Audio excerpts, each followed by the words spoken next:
So guys, Hilux Toyota. Check namin yung aircon.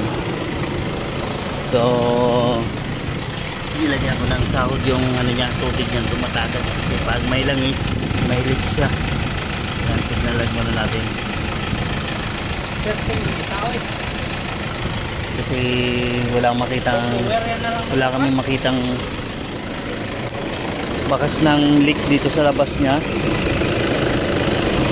So maaaring sa evaporator to. Evaporator yung prospect namin na may leak. 2015 model to. So tagal na rin. Kaya maaaring evaporator niya.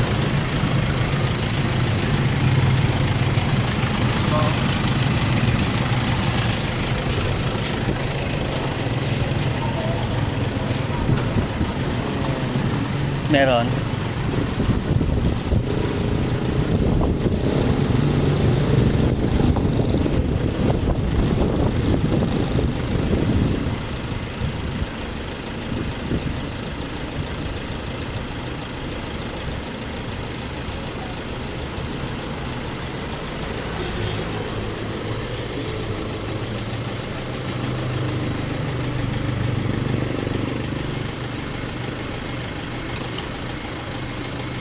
So ayan.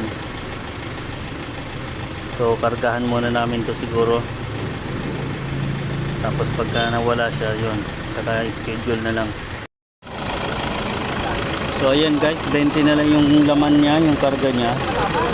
So well, dadagdagan na lang muna siguro namin to ng Freon para lang ano, kasi may langis yung tumatagas niya doon sa crane galing sa evaporator. So orderan pa to. Orderan pa to ng ano, ng evaporator, kaya dagdagan muna namin. Saka schedule na lang to. Dagdag Freon na lang. Ito yung kanyang filter. Dumi na. Sprayan mo na saan.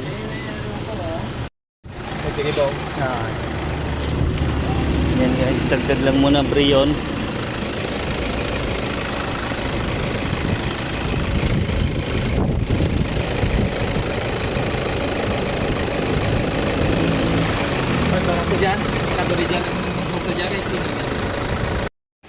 So ayan guys, nilinis na rin namin yung condenser niya.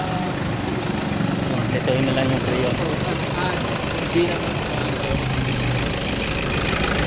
Yan, kompleto na lang namin ito. Ayan, nag-return na yung lamig niya, nag-return na sa compressor na yan. Okay lang, nag-release na.